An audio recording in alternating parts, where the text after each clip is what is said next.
And welcome to He's Not Wrong. I'm your host, Chad D, and I'm so lucky to be sitting here with my best friend of, I think, like 18 years now, Pretty D'Jara B. close. I've known her since, was it 2008? Mhm. I was in Yep. middle school. She was in high school, and she is my moral compass. She is my best friend. The moral compass part is up for debate because we have seen some of the decisions that I've made, but we got free will. That's kind of what it comes down to, but you're still a great moral compass, D'Jara. I try my hardest, for sure. So she's on today's episode because she has a background that is deeply rooted in history. You have your undergrad and your master's degree in history, and we'll be talking about the political implications of the death of a pope and how that is going to impact decision making across the globe, what it means for us, what we can look forward to, our thoughts and opinions on that. But so we're just really going to dive into this episode. How's that sound? Sounds great. Any comments, questions, or concerns at this moment? No, I did not study the papacy in school. So It's okay, but you have a worldly history background in order to be able to, analyze these things. Don't I discredit yourself. have read a book or two. Yes. Good. Yeah. Couple That's times. that's what I care about. Oh, great. That's what we care about. So one thing that people don't know about this friendship is that I will randomly call D'Jara and I will just ask her if I can give her a hot take or two. And there are many, and she's part of the reason why this podcast is a thing. And so thank you for that. I'm sorry, guys. Okay, D'Jara, before we get into what this episode is about, I do have a few hot takes, a few things I don't want to run by you, get your opinion on. As you know, I always share my hot takes with you. And so the first one, I want what? Let's go. Any questions? Comments and concerns, but keep going. So there is an influencer on TikTok. Her name's Janelle Roner, Okay. and she sells diet plans, workout plans. She uses her own experience as kind of a selling tactic for her plans about weight loss and eating healthy, living healthy, having a good lifestyle, a well-balanced one. And people buy these plans from her. Why? They look up to her. She's branded herself in a way that she has found it profitable, and her audience buys it. So, Literally. yes, They pay money for it. yes. Okay. And so in the past year, she's been selling these things. She's been losing weight. People have been buying her plan, thinking So that she's actively losing weight along with her people. supposedly it just came out that she is on a GLP-1, and she admitted that she's on a GLP-1. This whole year that she's been selling workout plans and diet plans to people Correct. for money. Correct. Cool. Okay. Okay, so then she comes out with a statement, and she's talking about how the GLP-1 is not the main mode of weight loss. It is a tool in the toolbox that allows her to lose weight because she is living a healthy lifestyle, because she is following her plan of eating correctly, because she is doing physical activity according to her plan. So it's not the GLP-1 that's making her lose weight, it's her plan. The GLP-1 is just helping facilitate that weight loss. Mm-hmm. With the information I just gave you, I need Mhm. your opinion on how you feel about that. Okay. I need your thoughts. Here's the thing. She's not wrong, but she is wrong for not telling her followers that she's using this, right? So she is portraying a lifestyle where if you eat these things I'm telling you to eat and do these exercises I'm telling you to eat, then you too can have this weight loss. You too can live this healthy lifestyle. But she has another secret tool in her back pocket, and she's right. Like, just being on the GLP-1 does not make a miracle. You do have to eat healthy. You do have to work out. You do have to live the lifestyle. However, she has an extra secret thing that she's not sharing with her audience, that she's not selling her audience. I mean, thankfully, she's not selling it to them. Yep.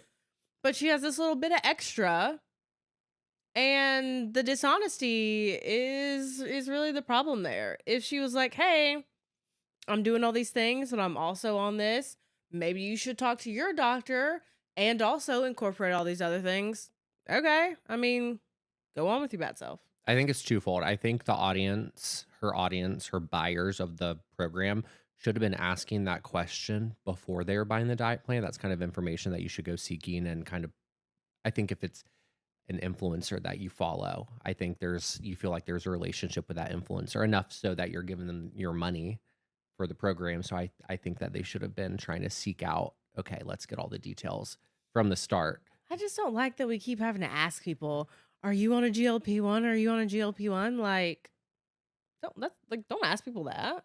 No, but if you're trying to buy something from someone that's rooted in weight loss, I feel like that's important information to have. Oh, it is, and she should have told them. They shouldn't have to ask. And I think she should be sued. Personally, I think she should be sued. The influencer industry, and I don't like saying that. I don't buy things from influencers, but it is an industry and people do make a living off of it. And I feel that people like Janelle Roner are dangerous to that industry. And it's not fair to other influencers who make an honest living with the relationship and connections that they have with their audiences. She hurts them across the board. People in that comment and in the comment section to when she was addressing the GLP-1 allegations and she was admitting to it, like people were turning, being like, I'm never buying from an influencer again. Like we Yeah. should never trust them. Yeah. Well, Because I now don't. they are going to ask every influencer, "Are you on a GLP-1?" Yes. Mhm. And so I think she is dangerous to that industry. I don't think it's fair for all the other influencers who make a living honestly with the relationship that they've cultivated with their audience. I think that the damage that she's doing right now is, Fraud. yep. I mean, it's fraud. Yeah. Yeah. So, Yes. False advertising. She sold a product with a result, and that is not the result that you get from that product. Like, that's literally just fraud. there's more to come on this, I'm sure. We'll have to Yeah. revisit. People aren't going to let it go. They're not No. going to be like, well, No, I think we're in the beginning stages of her trying to do damage control, and we don't really see the consequences or any lawsuits or what's going to happen. So we'll have to follow this do one. you think but it's possible, though, for her to do enough damage control that it just goes away? I don't. I think the damage is done. I think maybe if there were other products that she could sell that you really don't have to trust anyone, maybe just like do a simple review. I think she could sell those. But I think with things like a weight loss diet plan, I think her business, her brand as like a wellness expert, I think that's tarnished. I think she has to move on from that one. Valid. Those are my thoughts. Okay, so cool. Hot take number 2. Jesus is an immigrant. He tries to come to America right now. Do we let him in? Does he stay? Thoughts? Do we let him in? No. Obviously not. I mean, not me personally, I would, but does the United States let him in? No. In fact, they will probably, I don't know, commit him somewhere. They're gonna be like, this guy seems a little crazy. You know, he's like a little dirty, a little unhoused looking. He's got long hair. Mm-hmm. They're like, yeah, no, we gotta put this guy somewhere. And then he starts doing like, Jesus things, magic tricks, and they're like, "Oh," and then they give him a reality show, That checks out. and then they give him a reality What network show. do you think makes the first deal? Oh, Bravo. Really? Yeah. I was gonna say Peacock with the same. Yeah, Yep. yeah, it's the same vibe, kind of. it's the same vibe. Yeah, I mean, Bravo's gonna get in there first, Mm-hmm. right? Just because they have to. Mm-hmm. Is it gonna fit with their brand? Not at all. Like real house Jesuses of Jerusalem. You know what I mean? Like, what are we doing? But they're like, we can cash in on this. He starts turning water to wine. Yeah, I give this hypothetical because there was a TikTok that I saw. I talked about this in last week's episode. And there was a TikTok where some girl was like talking about Christian conservatives and y'all would hate who Jesus is and you definitely would have Yes. him deported. Yes. And there were a few people that I personally know that are conservative and they were very offended that I shared that TikTok. And I wasn't sharing it to, this is not an apology. I'm not wrong on the fact that I shared it and I keep talking about it. I was very right in doing so. But there were people who were offended by it. And I think if you were offended by that, it's lost on you the dangers of Christian nationalism and not understanding the messages of the person that you supposedly idolize, rightfully so, if that's your religion and that's who you idolize, and great. But I think it's lost on them the messages that and the teachings that he was about, to where their political beliefs are really taking over who they are as a person, and they can't see past that, and how those political beliefs are dangerous for people like Jesus if he was to come back. And I just can't stop talking about that because it was such an interesting thing to me that if Jesus was here today, he would absolutely be deported. Yes. Hands down. Without a doubt. Yes. Because they don't look at Jesus as what he was, which is a man, right? Like, yes, obviously the hypostatic union, like full God, full man, but like he was a man, but they think of him as Jesus. So it's like, well, we wouldn't deport Jesus. We wouldn't deport God. And it's like, well, that's probably a good thing. But the man Jesus, if the man Jesus tried to come into our country today as a refugee, preaching love and respect and tolerance and looking down on people who are not doing those things and saying, come sit at my feet, and that's more valuable than, whatever money making thing that you're out there doing, then they're like, oh, what's wrong with that guy? Hmm. Like, coming from Jesus, sure, but just like coming from some guy. And it's like, but Jesus was some guy. He Yeah. was the best guy, but he was some guy. Yeah. Some guy that you would look at today the way he actually looked. And That's what I wanted to say. Like, it's lost on people that he was an immigrant. He was a refugee. He wasn't white. Like, yes, the very person that he is the very person that people across the country right now are very much looking down on and don't want here. And they've made that very well known.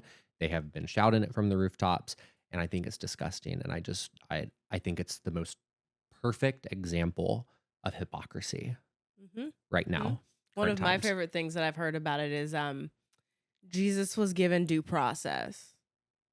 Like, did it work out great? I mean, it worked out the way it was supposed to, right?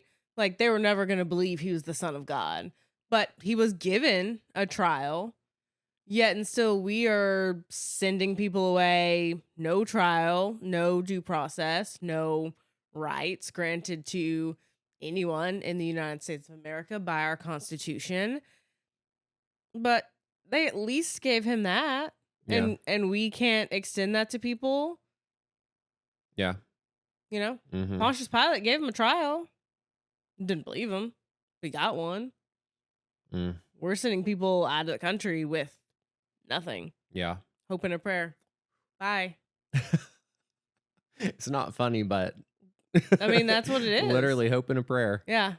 Except, thoughts and prayers. Like, I don't even Thoughts and think you prayers. truly. I don't even think you have to be religious to acknowledge someone's humanity, to acknowledge that the teachings of Jesus, yes, a religious figure, but at the very core of it is just like basic humanity, just like treating people fairly, making sure that people have a roof over their heads and can feed their families and just like live a safe, normal, healthy life. And it's like, what, like, when did that get lost on us as a country? The root of the word, human. We stopped being human to each other. People care about themselves and not their fellow humans. And so it's like me, me, me, me, me. I want to keep myself safe. I want to keep the people who look like me or think like me Mm. safe. I want to get all the profit. I want to be the most important, whatever it is. And all the other humans, your people, literally go out the window. Yeah. Like, there's no human in humanity. Like, you're right. You shouldn't have to be religious. You should just be human.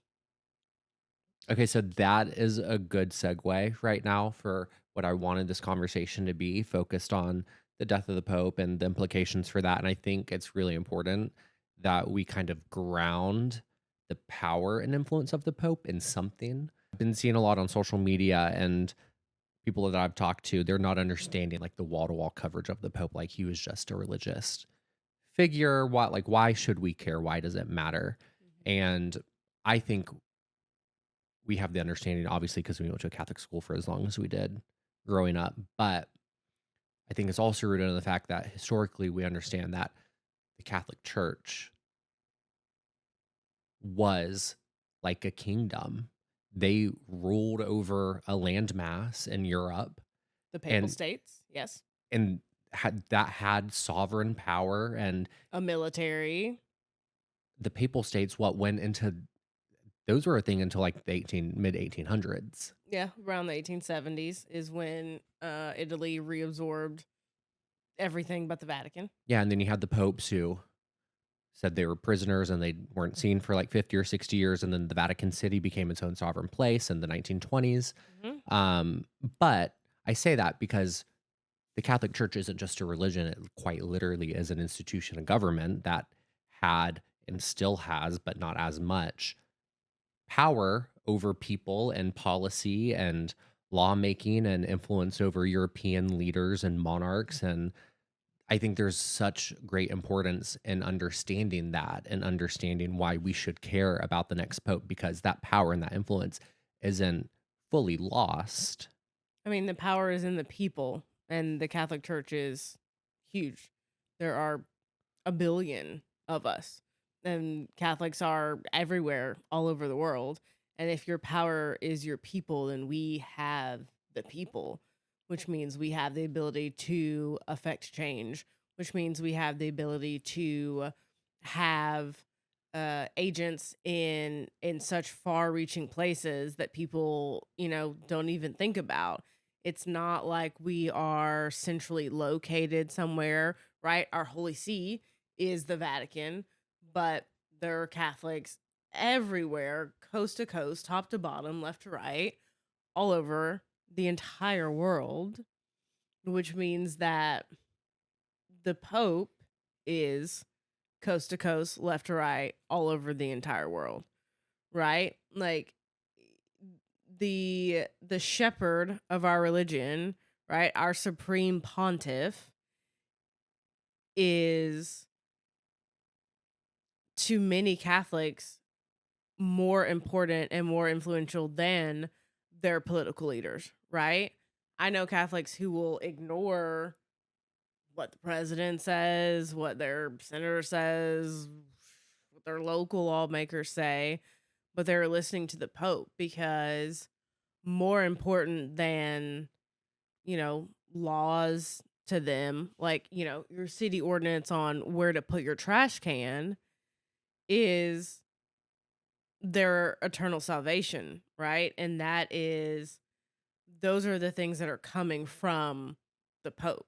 The Mm. Pope infallible on matters of faith, which is to say not everything, and he doesn't speak that way very often. I think it's literally only happened like Yep. twice.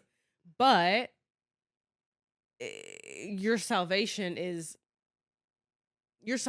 not in his hands, but your guide to it. He is our shepherd, right? And so that has more influence than any other person presiding over your life. If you are someone who is like a true believer and like salvation is your goal, right? Then the person who holds that is more important to you than anyone else. And that is our supreme pontiff. That is the Pope. Yeah. So 1.4 billion Catholics in the world, 50 million Catholics in America. 50 million Catholics is enough to not only sway an election, but to secure an election by wide Easily, margins. yes. And never before, I mean, I say never before as if I've been alive for 100 years, but we've only seen two conclaves at this point. So Benedict in 2005, and then Francis in 2013, and then now we'll see one again in a few weeks. Too many.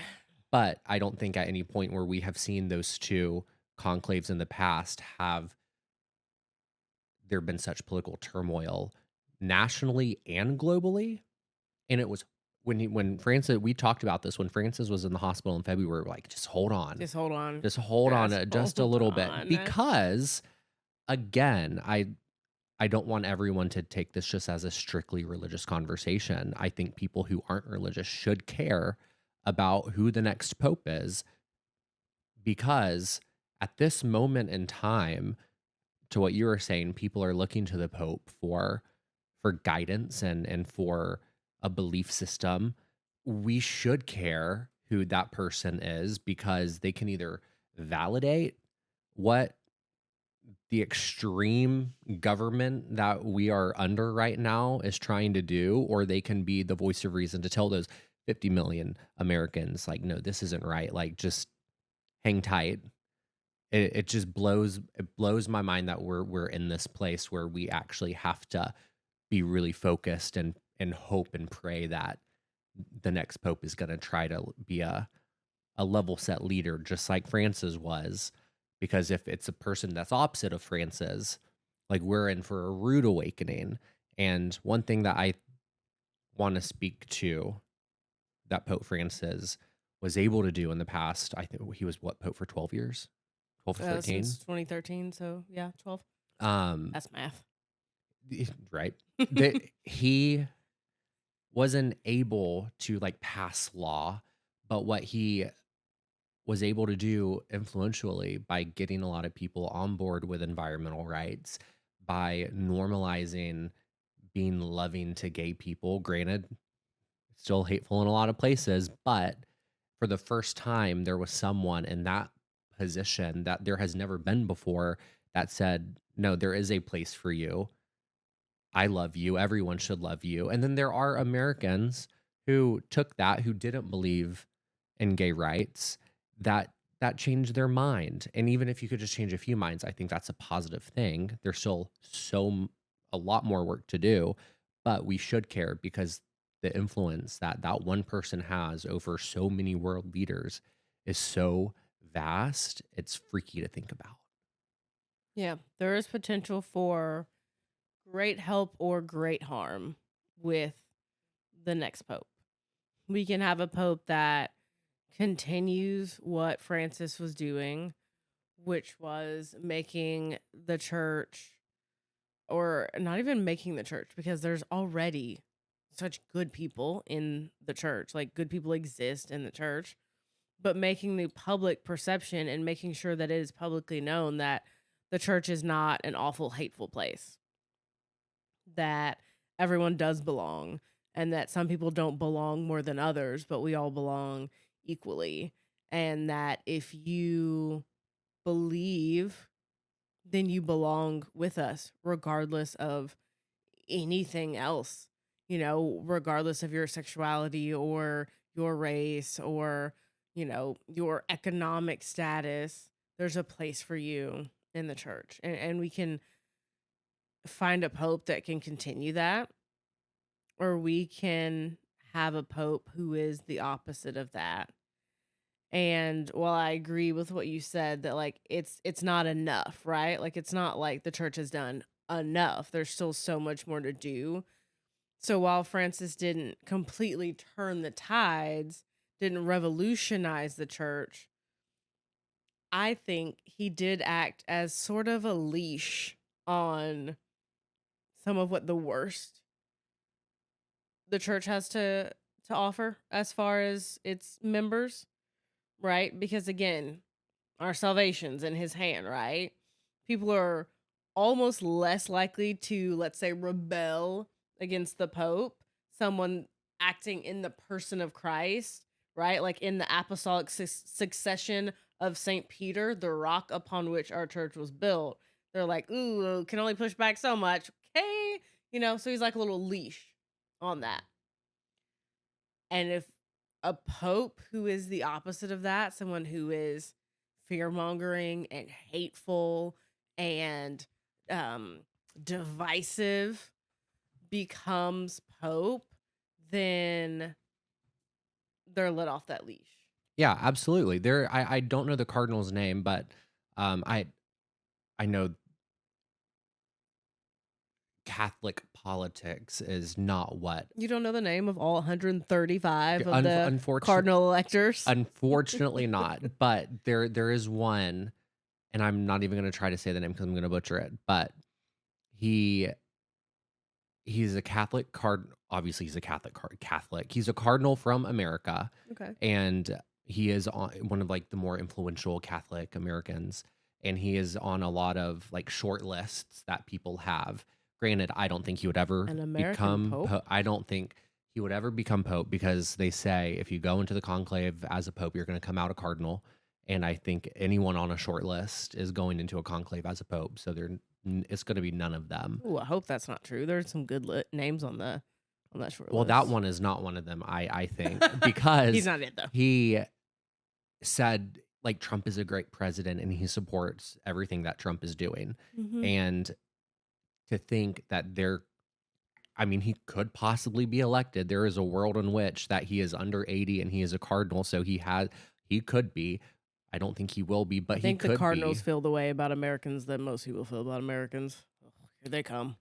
It's just true, but it's just the idea that there are people who could be in that position that would support Trump and that Trump could use as his basis for his decision making, going, well, look at the Pope. He supports me. He believes in what I'm doing. He's a supporter of the message, like divine right, divine intervention, whatever. Like we have the blessing from the hand of God to do our message. And I think Christian nationalism is already a disease, and I think it would further that disease even more. It would really, like, as if Trump did not already have like absolutely zero checks and balances right now. I think that's another one that would just be something that no one could even fathom what he would do with that. But I think scarier than a pope who supports Trump is a pope who is influenced by Trump. Oh, for sure. That's worse. Like the fact that he's already saying, "Oh, I support President Trump." What? Why is that even what you're saying? You're focused on the wrong guy. You are focused on the wrong guy.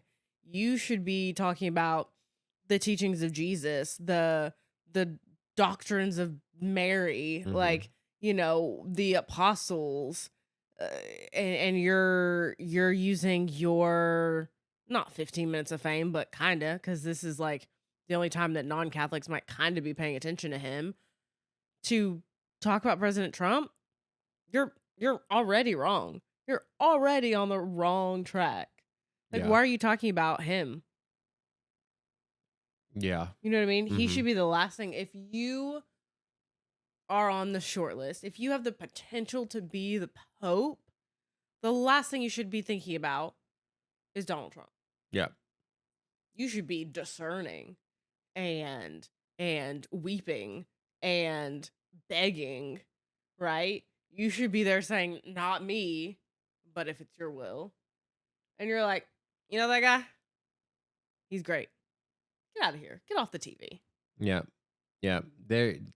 One thing that I don't know how many people saw this. I have not seen it.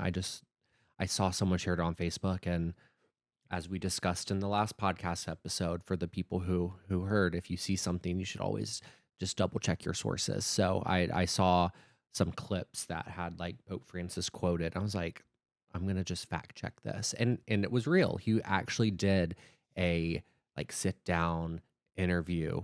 Maybe it wasn't even an interview. It was like a panel discussion with I think like 10 youth, and it was on Hulu, and one girl was asking Trump about like non-binary people and gay people in the church, and is there a place for us? Like, do you know what that is? And he was like, yes, I do know what a Sorry, they were talking to Pope Francis. yes, Okay. about non-binary and gay people. Okay. And he knew what non-binary is.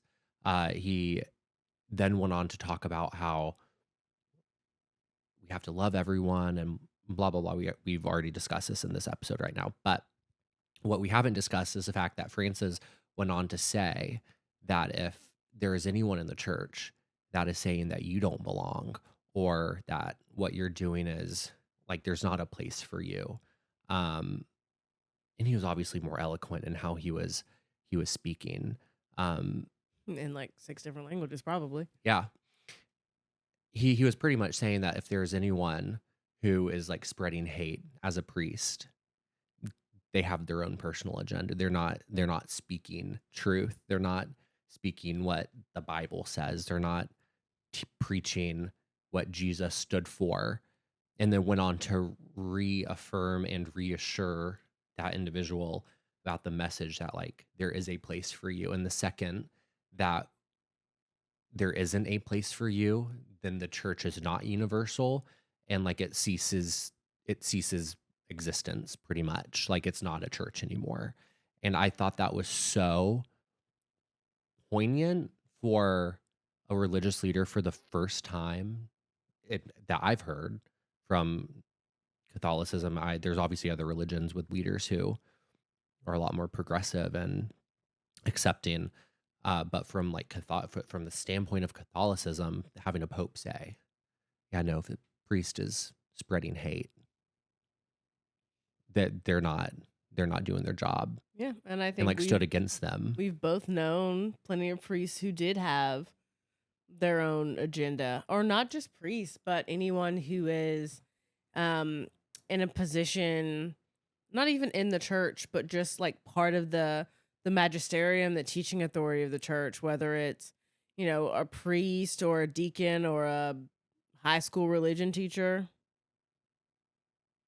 I have to address that. D'Jara knows. I I talked about this, I think, in episode 1 of the podcast that I was gonna have, or maybe it was my bonus episode. It was Mm-hmm. one of the It episodes where happened. I said I'm gonna have an episode dedicated to my Catholic school upbringing, and because there was some trauma and There was some some trauma that trauma. we're still harboring Got and some working religion through. teachers that I need to have a word with. Yeah, so I literally I had a religion teacher. He was my religion teacher, 10th and 11th grade. I'm really trying to narrow it down to like who it could be for the people Yeah, who he we wore a know. lot of purple. Yeah, from Louisiana, was becoming a priest, but said, I'm the becoming a priest isn't for me because I have a calling to get married, and he thought it was to a woman. And so he told everyone in our grade, and I mean at great length, we were debating this religion teacher, saying like, "What about gay people?" And he'd be like, "Gay people go to hell. There's no place in heaven. If you're sinning because you're gay, then you're not gonna go to heaven. You're gonna go to hell." And like literally, as a minor, was being told I'm going to hell for being gay. And at that point, I didn't even know I was gay. I mean, I knew it. I didn't really know, but like I knew I was different, and I knew that made me like Well, not want to. different in a lot of ways. Yeah, true, but let's not talk about that. Um, it made me feel at that moment like I would never be able to come out. Like I felt so alone. No one knew. In danger, Yeah, I felt so unsafe and so threatened, awful. So plot twist, he is now married to a man. So just out and proud. Just out and proud. all the trauma that was put on minors, on kids, on the youth, several of which in my grade are gay. We all heard the same message. It's insane to me that is allowed. And hearing what Francis said in that interview since his passing, and then thinking back to like some of the awful things that were said when I was in high school, when you were in school with me, just thinking like, no, that was frowned upon, and that's like from the higher ups in the church, like they don't agree with that. That somewhat makes me feel better, but I'll feel better when I get an apology from this individual who was, Traumatized you yeah, as a child. yeah. Yeah. And I think my parents are going to listen to this episode, and I don't even think they're, I don't even think they understand the level of like trauma that, and like, it's fine. I'm not blaming them. Like, they worked their butts Yeah. off to put me into Catholic school. Uh, but like, at what cost? Mm-hmm. At the cost of having a stupid human spread some stupid messages that traumatized a lot of people. Yeah, not cool. And for the record, we had some great priests and some great religion teachers who I think definitely were in line with what Pope Francis would have wanted, and were supportive and nurturing, and teachers who taught the Catholic faith, but without being hateful about other denominations or other religions Putting their own or opinion into putting their own opinion into the teaching and saying this is like the official teaching. mhm, mhm, mhm. That I can't handle that. Yeah. We don't have to be hateful, you know? It's like literally making my stomach hurt right now thinking back to Mhm. that. And the thing is, like, even if you think you're right, right? Like, I'm sure at the time, like, he thought he was right, but you ever think about, like, maybe you just don't have to say it? Okay, here's my thing. I just said in high school, like I knew I was different at that time, but I didn't really know what it was. He was a full ass adult. He Yes. knew. Yes. He knew at that. He knew. Mhm. He knew he was not becoming a priest because he had a calling to get married to a woman. Well, he had to call into something. I'm just like, Yeah, he's the worst. He was the worst. Actively harmful. And now he gets to just like la di da through his days and his life without, well, as far as I know, acknowledging all the kids that he traumatized with his rhetoric. And perhaps he has like apologized. I don't keep up with I him. He haven't was seen never it. my teacher, for the record. I just experienced him in passing. Well, he's still my friend on Facebook because I look out for a public All right, statement. detectives, go find him. Don't harass him for legal reasons. That was a joke. That was a joke. This is all alleged. We never gave a name Us for going to legal Catholic school reasons. was alleged, honestly. Oh my gosh. I think we've laid a good foundation as to why we should care about who becomes the next pope because there are political implications. We've made that clear. There could be a conservative pope, there could be a more liberal, progressive pope like Francis. And I think that's what everyone should want and hope and pray for, that his work continues. I know, like, I had a conversation last night with someone, and that conversation was really centered around like the the work that Francis did. As we said, it's not enough, but it will probably take generations of Francis to really put into practice that belief, that um, progress for our kids, for their kids to not even know what a hateful teaching is or what a hateful world is. And so that's why I think we should care because the work has started and it shouldn't just stop now because like there are some stupid cardinals that could really come in and mess things up, but we should care. Bottom line. We should care. The church has the people, and the people have the power. So one thing that we do know about Pope Francis was he was very pro Ukraine. Hmm. He wanted peace. He wanted the war to end. He supported Ukraine. It came out. I don't know if you saw this. I didn't share this with you, but I found out about this like the day after he died. He was FaceTiming. It was 3 days after the war in Ukraine started. He was or no, I'm getting Ukraine and Gaza mixed up, but it's all the same. He wanted peace. He Thinking about was that poor old man he, FaceTiming somebody. it was actually at the war in Gaza. I misspoke, everyone. It was the war in Gaza 3 days after that war started. Ever since, he has not missed a day. He FaceTimed the only Catholic church there, and checked in on his people. Maybe it was Ukraine. Moral of the story, the man wanted peace and he was checking in real time every day in a war zone, FaceTiming Hmm. his people and being with them. So whether it's Gaza or Ukraine, I'll have to go back and fact check. I'll put it in the description. I'll make sure that what I'm telling you is accurate. But what is accurate is it was a war zone. He was, FaceTiming them nightly, the only parish that is in one of those locations, and he had a very strong relationship with them. And so he passes. He does not see peace come to fruition in his life. But what we did see was Trump and Zelensky having a private meeting in the Vatican. I think it was like 15 minutes before his funeral began. And I know we talked about this a little bit, but I wanted to try to save as much of it for the podcast as we could. But to me, they were just so you said it best. You said inconsequential. There was something seeing Trump and Zelensky sitting in the Vatican. And again, you don't have to be religious to understand just how grand of a space that is for how the architecture and the color and the beauty of it, to understand just how grand and great that that is. Um, and seeing them sitting there, it just seems so stupid. It just seems so like, why?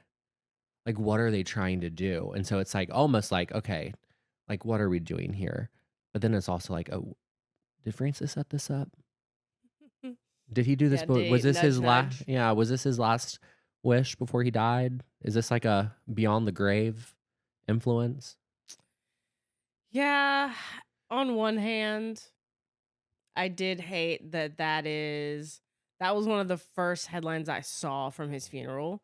One of the first photos I saw, and I was like, "Oh, well, it's about Donald Trump again."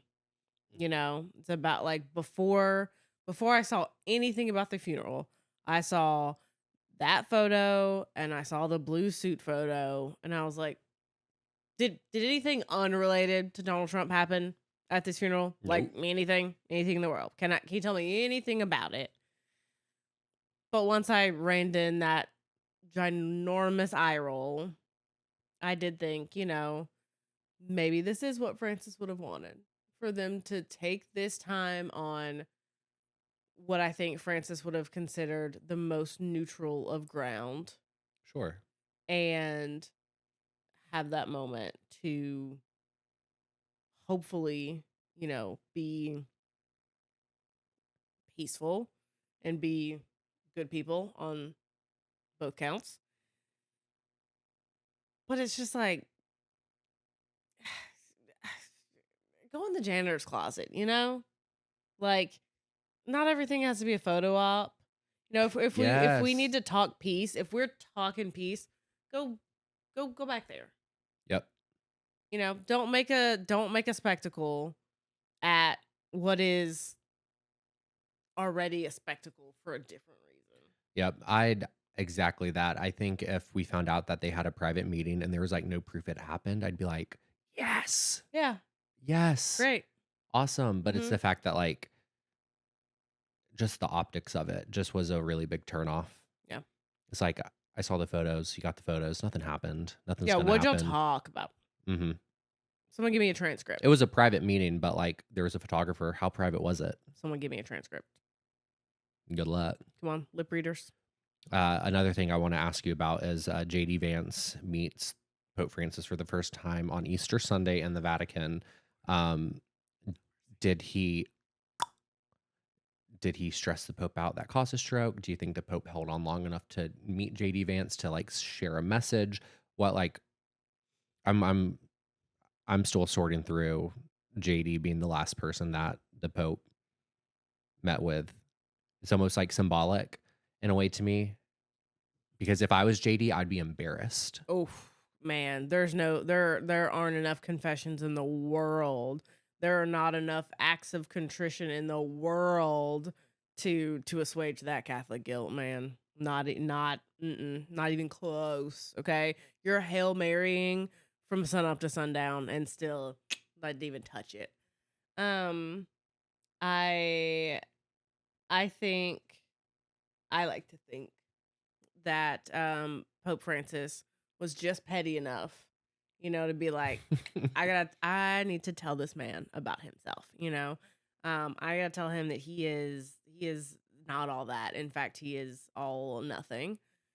Um, And yeah, I think JD Vance is so dumb that he couldn't even figure out that message. yeah, Doesn't uh, even pick up on it. He's so starstruck by the moment of I'm in the Vatican. yeah. I'm with the Pope. Oh, you think starstruck?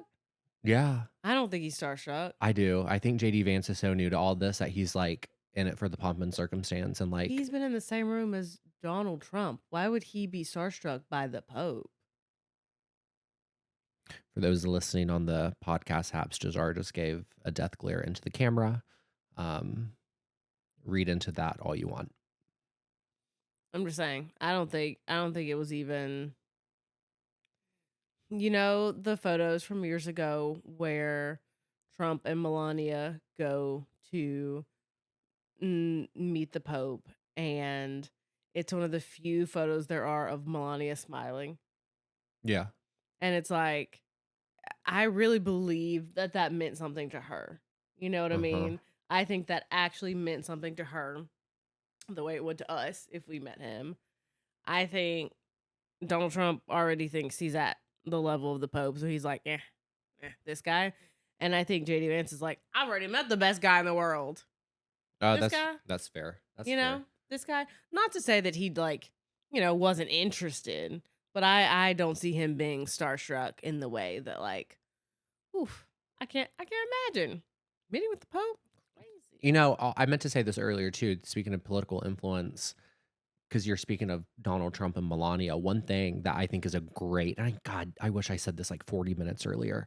Um, One thing that I think shows the political influence of the Pope, the importance politically that the Pope has when it comes to international affairs and policy and the direction that a country has the ability to go when they have like the blessing and support of someone at that level.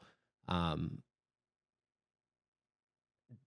Francis made it so clear to Donald Trump that he did not like him, that he is Yeah, an he knew. awful person. Mhm. And he is the only person that has told Donald Trump just how it is. And Donald Trump, in his death, spoke greatly, very highly of the Pope. Why?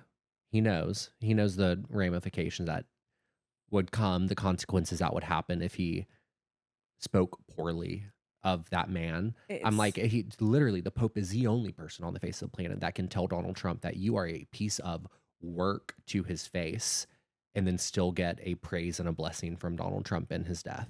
it's the same reason that Mussolini gave the Catholic Church Vatican City and $1 billion because he knew, well, I can't march in there and drag the Pope out by his heels and take that.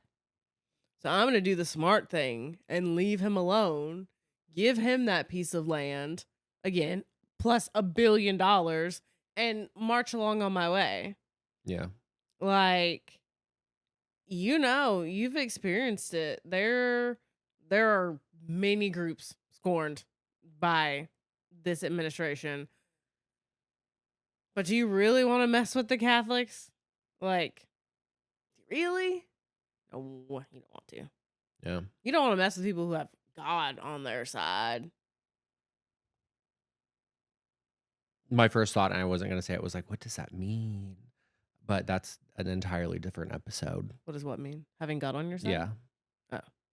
I mean, How do we know? Like, how do we know? How do you know God's on your? Let's not get into it right now. I think all religions who believe in a higher power have God on their side, but there are people who don't believe in anything. And there are religions and denominations of Christianity that are nothing but hateful and follow no tenets of the Christian faith. But I mean, obviously, like as Catholics, like right, like we think we're right. That's why we're Catholic. Otherwise, we'd be something else. Mm. But like, you know, we've got God. Jewish people have God. Like non-denominational people have God. Christians have Jesus. A little extra God. But like, we've all got God on our side. So I want to take it back to Conclave, The movie. not the Oh. huge. As I was about to say, not the movie, the actual thing. It was so good. They did such a great job It was at really good. actually like making it historically factual It was to the really way good. the Yeah. process goes. That again, a whole other episode we can dissect that movie. But And we should. I've been Check wanting us a out. bonus. Check I've it been wanting a bonus episode to release. But all that aside, Conclave's going to happen here in the next few weeks. I'm so excited. We keep hearing in the news, don't worry, Francis appointed 80% of the voting cardinals. Like it's going to be another Francis. But it's like, if we have seen anything, John Paul II was on no one's short list when he was elected, and Benedict the 16th was on, I mean, no one's radar. Maybe he was on someone's radar.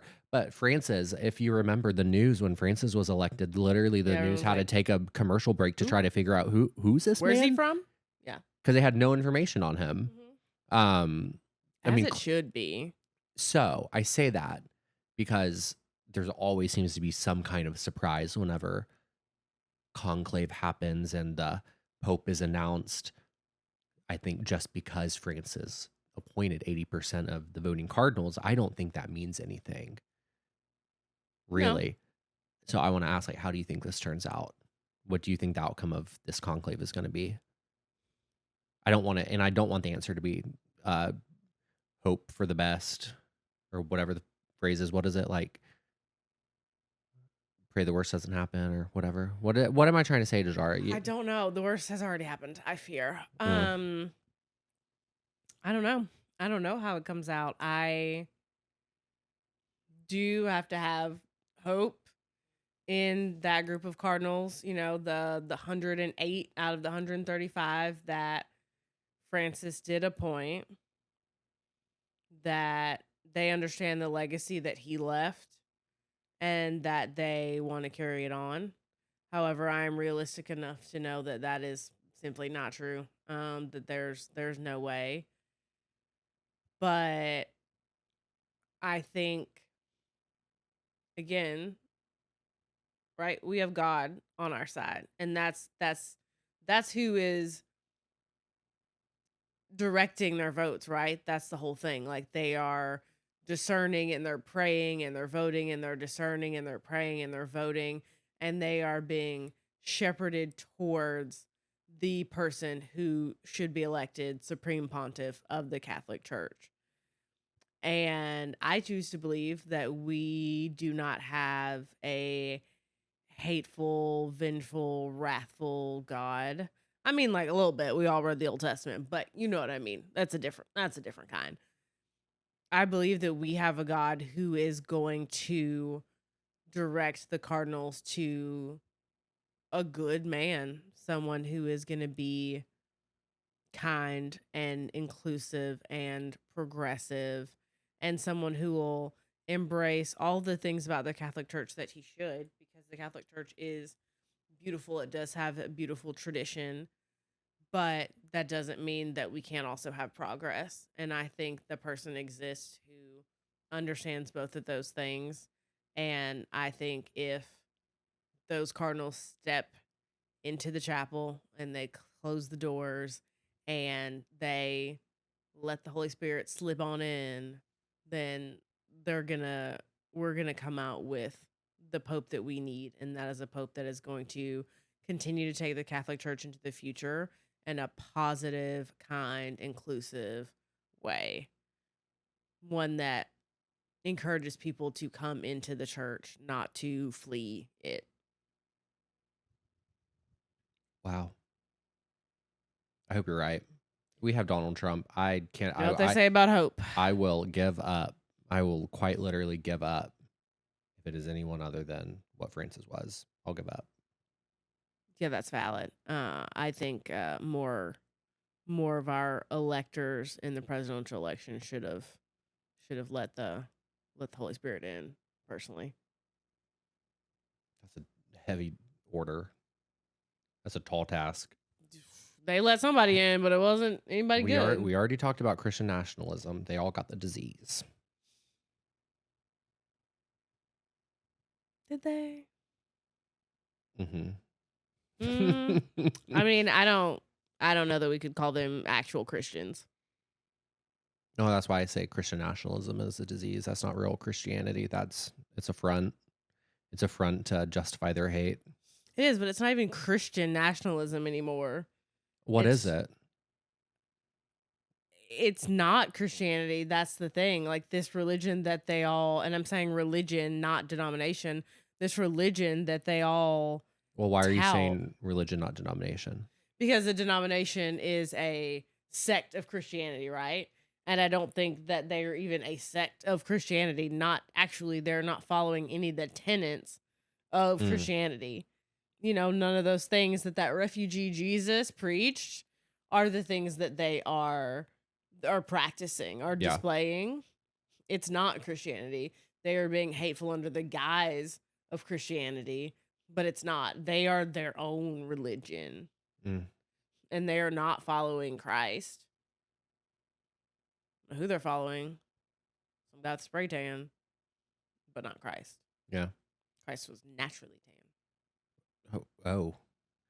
And so it's time we start to wrap it up. And I end all of my episodes with that I have a guest on with.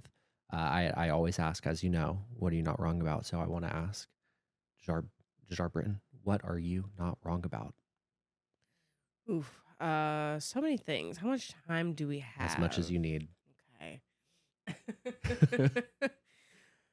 3 hours later. I am not wrong about the fact that the perfect temperature for sleeping at night is like 63 degrees. Mm-hmm. I am not wrong about the fact that Cheez-Its are superior snack, honestly. Do you like that extra crispy one? Extra toasty Yeah, those. all day, all Okay. night. All right, Yeah, keep going. 100%, 100%. I am not wrong about the fact that a little treat, a little treat, whatever your little treat is, a little treat sometimes just gives you the will to live, a little coffee, maybe it's a mimosa. You gotta do what you gotta do. And I am not wrong about the fact that Francis has left his mark on the Catholic Church.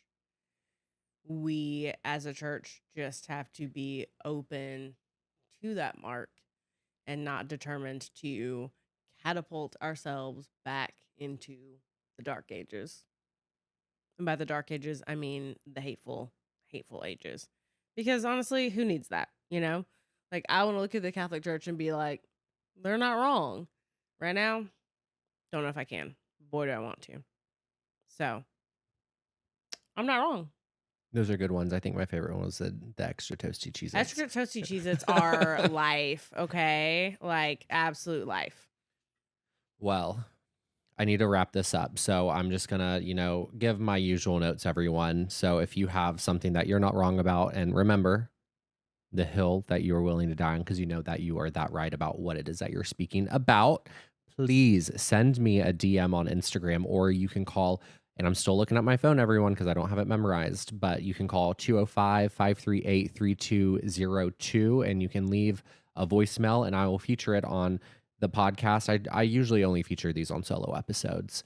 I reserve for the guests that come onto the show to tell me what they're not wrong about. But if you do send me a voice memo, or you send me a voicemail to that phone number, which is 205-538-3202, and you leave a voicemail, I'll feature it on a solo episode. So, yeah. Or maybe I'll come back and decide whether or not you are wrong. Maybe we'll have an episode where it's just me and you listening to all of them. Judge, jury, and executioner.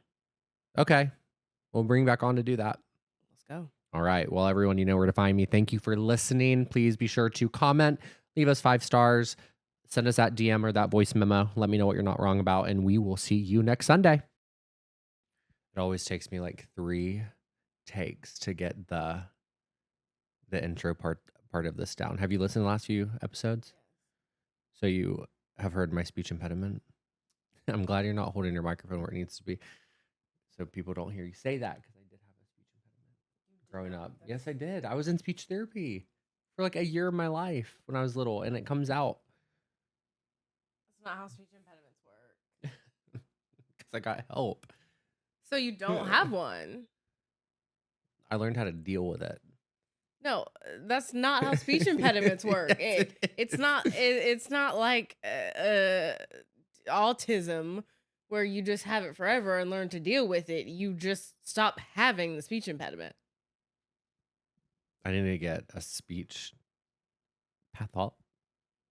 Speech language pathologist. I need to get one of them on here. Taylor's sister, that's what she does. And then also I need to get Joe Biden on here to talk about his speech impediment and how his his stutter and all that kind of stuff. Yeah, just because some people have speech impediments, that doesn't mean that they don't go away.